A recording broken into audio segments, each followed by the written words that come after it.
La malédiction de l'homme romantique avec les femmes, encore un sujet sur lequel la société te ment. Bonjour à tous, c'est Fabrice Julien, coach et auteur, expert en séduction depuis 2010, notamment auteur de Comment devenir plus séduisant et savoir conclure avec les femmes. Ce livre va changer votre destin d'homme et rendre les femmes que vous rencontrerez heureuses. Bien sûr, les femmes te diront toujours qu'elles veulent un homme romantique. Bien sûr, les femmes se plaindront toujours qu'elles ne rencontrent pas d'homme assez romantique, que si ça ne marche pas, c'est parce qu'il n'était pas assez romantique.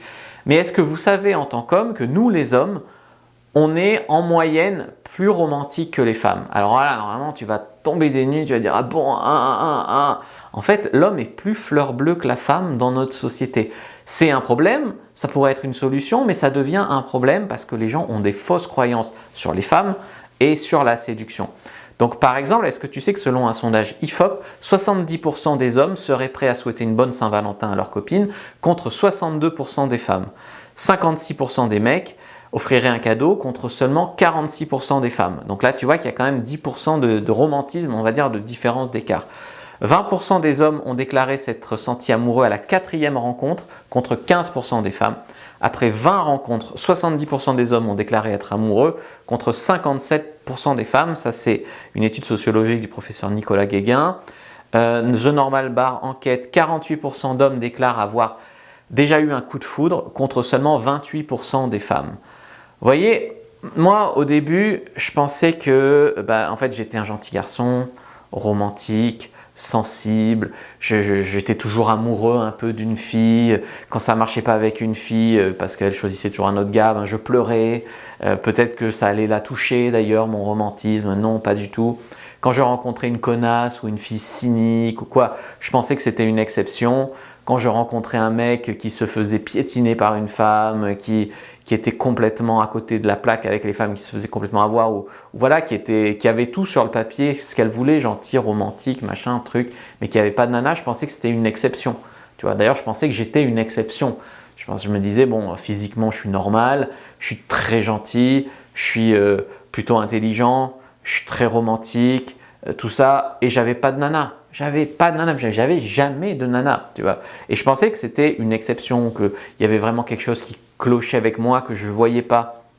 Voilà, donc il faut savoir que je pensais aussi que j'étais exceptionnel. C'est-à-dire que je pensais qu'en tant qu'homme plutôt gentleman, j'étais une exception parce qu'il faut dire que la télé nous rabâche qu'on est tous des porcs, on est tous des cochons, des pervers, des obsédés, des violeurs en puissance, etc.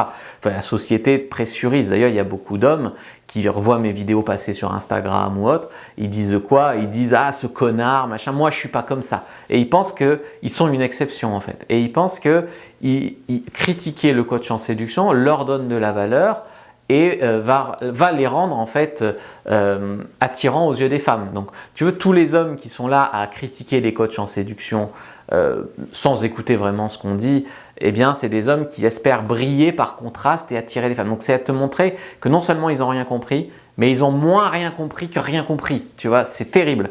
Mais enfin bon, on ne pourra pas les changer jusqu'à ce qu'ils se réveillent. Mais il faut savoir que la plupart des hommes qui rejoignent le game, et moi-même quand j'ai rejoint la communauté de la séduction, c'était simplement pour trouver une copine. Je ne me suis pas dit je vais coucher avec 400 nanas, je vais faire des plans à 3, je vais baiser à fond, machin, ça vient après. C'est-à-dire qu'au début, tu n'as tellement pas de pouvoir sur les femmes, tu es tellement naze que rien qu'avoir une copine, ça te paraît déjà… C'est comme en fait, si tu gagnes 1000 € par mois aujourd'hui et qu'on te dit tu vas gagner 3000 €. Tu es là, waouh! Mais en fait, un jour, on te dit, puisque tu as passé de 1000 à 3000, tu peux passer de 3000 à 10 000. Et là, tu vas dire, waouh! Et bien, en fait, les femmes, c'est pareil. Tu peux passer de rien à avoir une copine. Puis après, on te dit qu'en fait, tu peux passer de rien à avoir une copine ou d'avoir une copine à avoir plein de copines. et ben, tu vas dire, waouh! Tu vois, c'est juste qu'au début, ça te paraît extraordinaire. Donc, tu te dis déjà, si j'ai une copine, c'est bien. Voilà. Ou alors, tu vois, les mecs, ils ont été friendzonés, ils ont été repoussés par finalement la fille de leur rêve, et cette fille-là, ils auraient tout donné pour elle. Mais non, elle les a rejetés comme ça. Moi, j'ai fait des déclarations d'amour à des filles, les filles étaient là, me regardaient comme si j'étais un extraterrestre. Alors qu'elles sont là à rêver d'amour, à machin, un truc, je me suis tapé la honte à faire des trucs comme ça. Ouais, le pire, c'est quand la fille ne veut pas t'embrasser, elle te met un râteau, puis après elle te dit, mais en fait, on peut rester amis. Mais, enfin, quoi, hein, tu vois. Donc, moi, j'ai été vraiment ce mec romantique qui aurait tout donné finalement pour une fille qui connaît à peine. Par romantisme, on va dire. C'est parce qu'on m'avait enseigné, on m'avait bien élevé, on m'avait donné cette image des femmes-là, par ma mère notamment, qui est plutôt féministe, avant-gardiste. Voilà, donc on m'avait donné vraiment cette image-là. J'étais un mec qui regardait pas le physique des filles. C'est-à-dire que si jamais elle était un peu sympa, rigolote, que je sentais que j'avais peut-être une chance, même si elle faisait 30 kilos de plus que mon idéal, ou même si elle était plutôt bien faite mais pas jolie de visage, ou si elle avait un joli visage mais que je disais qu'elle était plutôt en surpoids, bon, j'étais pas regardant vraiment au physique, tu vois, et donc je donnais vraiment sa chance à toutes les filles. Et donc je m'entendais dire par une fille qui finalement n'était pas du tout physiquement mon genre, mais que je sentais qu'il y avait peut-être quelque chose de sympa. Elle me disait « Non, c'est vrai que t'es intelligent, t'es sympa, mais t'es pas du tout mon genre. T'es pas mon genre. » La fille qui n'était pas mon genre, à qui je faisais presque un... voilà, j'allais avoir... Elle me disait « Je n'étais pas son genre, donc non, casse-toi. » Sous-entendu, elle pense qu'elle peut avoir 1000 fois mieux. Tu vois? Alors ça, c'est terrible quand tu t'entends ça. Tu vois? Moi, j'ai jamais eu aucune fille avec cette approche. Gentille, doux, attentionné, romantique, machin. Je crois que ça. Et puis en coaching, j'ai eu plein de gars comme ça qui étaient toujours fous amoureux d'une fille, ou alors ils se sont fait larguer pour des raisons, on va dire, que tu dirais de superficielles ou de pas romantiques. Il y a un gars récemment qui m'a dit qu'il s'est fait larguer parce qu'au lit, il assurait pas. Il était gentil, beau gosse, il vivait avec sa copine, machin. À un moment, elle lui a dit qu'au lit, ça allait pas, elle l'a largué. Donc, je ne dis pas qu'elle a eu tort ou raison, c'est pas la question. Je dis que nous, les hommes, on dirait, mais s'il y a de l'amour, ça compte pas, machin, un truc, tête, tu vas voir. La vraie vie, elle va te rappeler à l'ordre. Donc voilà, tu peux faire des tas de compliments aux femmes, tu peux offrir des fleurs, des dîners aux chandelles, chanter des sérénades, voilà, je veux dire... Moi, j'étais toujours amoureux d'une fille, plus ou moins en secret, j'en ai jamais eu une. J'étais le mec qui rêvait du coup de foudre, je rêvais de tout ça. J'étais vraiment très romantique. Ce qui m'a en fait passer à... Je suis peut-être encore au fond d'ailleurs romantique, mais ce qui m'a un peu obligé à bouger, c'est de me confronter à la réalité. La plupart des hommes se confronteront jamais à la réalité, que ce soit la drague de rue, la drague de soirée, la drague sur les sites de rencontres, que ce soit vraiment dragué. Ils vont toujours penser qu'une fille un peu cynique, eh ben, c'est une exception, et que voilà, et puis comme ils draguent une fille par an, bah, ils n'ont pas vraiment de panel représentatif, ils ne se rendent pas compte de ce qu'est la réalité, tu vois. Et donc, ben, moi en fait, ce que j'ai fait, c'est que je suis resté gentil, mais je suis resté gentil plus provocateur, tu vois, plus... comme dans les films, le gentil connard, le méchant que tu aimes bien détester mais qui n'est pas vraiment méchant. Tu vois, ce genre de truc qu'il y a toujours dans les comédies romantiques qui est adressé aux femmes. Et en ayant une approche un poil différente, en restant toujours bienveillant au fond, en voulant le bonheur des femmes, que ce soit me mettre en couple ou que ce soit donner des orgasmes, ou jamais mentir, jamais les prendre pour des connes. Non, mais... un peu plus tranchant dans l'approche, plus provocateur, moins dire « Ah, voudras-tu de moi ?» mais plus presque rigoler d'elle, tu vois, voilà, taquiner, etc. Eh bien, ça marche tellement mieux. Tu sais, j'ai été le gars, j'étais en couple, ma première copine, c'était pas vraiment mon genre de fille.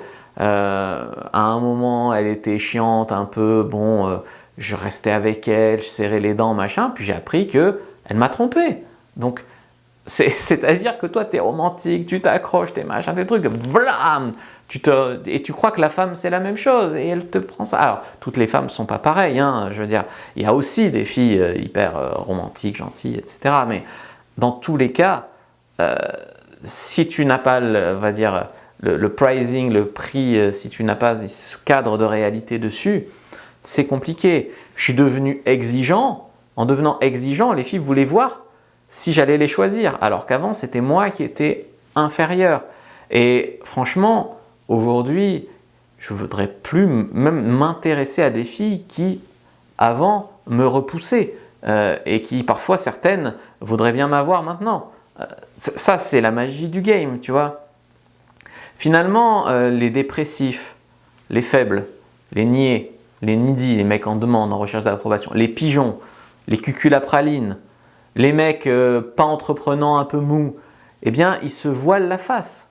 Ils disent « je suis romantique, c'est ça ». Non, t'es mindfuck par le politiquement correct, par le féminisme, t'es les comédies romantiques, t'es juste un gars qui assume pas son caractère, qui assume pas… Alors, ça veut pas dire qu'il faut être agressif, mais ça veut dire qu'il faut s'assumer un peu plus. Si t'as pas envie d'être ami avec une fille, que tu as juste envie soit d'être son copain, soit non, tu n'es pas obligé d'être ami avec une fille, tu vois. Donc, ça par exemple. Donc, soyez romantique, mais la solution que j'ai trouvée moi pour rester un peu quand même ce gentil garçon au fond, c'est d'être romantique, mais seulement après avoir couché avec la fille. Et c'est là, je trouve aussi, qu'elle l'apprécie le plus. Parce que si tu es romantique tout le temps, elle va le prendre pour un acquis, en fait. Et le jour où tu l'es un peu moins, elle va dire ah, « qu'est-ce qui t'arrive ? T'es plus une serpillière, tu vois ?» Et donc, en fait, en étant romantique, un peu par surprise, tu vois, aujourd'hui, je me comporte pas non plus comme un larbin avec ma nana, mais par exemple, on va dire qu'à son anniversaire ou à la Saint-Valentin, je fais un truc romantique, un truc un peu cliché, tu vois, genre, je sais pas, tu pourrais faire un dîner aux chandelles, par exemple. Et là, elle kiffe de ouf, parce que d'habitude, je le fais pas. Que si tu es un mec qui est là à faire un premier rendez-vous, dîner aux chandelles, machin truc, elle trouve que c'est trop. Par contre, quand tu es son mec et que tu fais pas ça tout le temps et que genre une fois par an tu fais ça, elle kiffe. Quand tu es romantique après avoir couché plein de fois avec la fille, elle kiffe. On va dire si tu es là, que tu la baises bien fort en levrette, tu éjacules dans la bouche et tout, tu l'as bien baisé, puis après tu lui fais tu lui cuisines un gâteau, je sais pas, tu fais un truc super, super chou, elle kiffe. Par contre, si tu es un mec qui drague avec des fleurs, avec des trucs, des machins, elle te prend pour un pigeon. Tu vois? Donc le romantisme, moi en tout cas la leçon que j'en tire, c'est garde-le pour après.